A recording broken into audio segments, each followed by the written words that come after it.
Hi,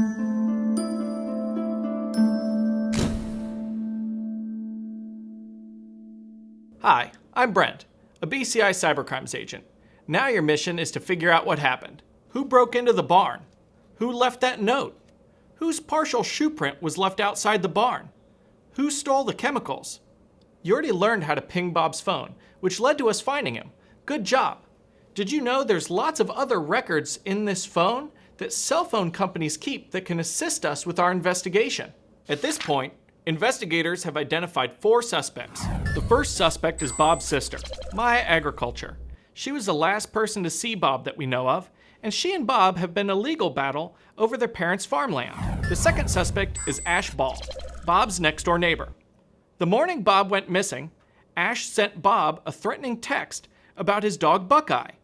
She told Bob that she was trying to work on her children's book manuscript and couldn't concentrate because Buckeye wouldn't stop barking. She texted Bob, "If you cannot keep Buckeye quiet, I will be forced to take matters into my own hands." The third suspect is Wantu Bai. He has been pressuring Bob to sell him some of his farmland for years, to the point where he is almost harassing Bob.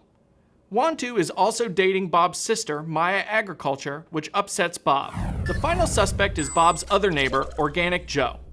Organic Joe has had several peaceful protests outside Bob's farm because he disagrees with Bob's use of chemicals and fertilizers on his farm. Organic Joe believes that the fertilizer Bob uses on his farm is causing algae blooms in the lake and river that run along Organic Joe's property, killing the fish and other aquatic life. Out of the 4 suspects that we've developed, 2 of them are neighbors, and one of them admitted to being over at Bob's house around the time of the incident. One suspect, Wantu, lives outside the area, so his historical call detail records would be of interest to us in this case. Historical call detail records are the records of phone calls and text messages made with and sent to a specific device. These are obtained through court order from a judge. Historical call detail records are useful in this case because they can be used to show us if Wantu stayed around his house all day or if he ended up near Bob's house. These records give us the location of cell towers and also the general direction from that tower where that phone would have been being used. Now I want to show you how you take your historical call detail records and use the information in there to draw the cell sectors where Wantu would have been using his phone. We start by taking the latitudes and longitudes that you see listed, and we plot those points just like we did when we were pinging Bob's phone. That shows the location of the cell tower. Each cell tower has 3 sectors. These sectors are a direction from the cell tower where the user of the device would have been located. In this case, you'll see an azimuth listed there. We want to plot that compass direction from the tower.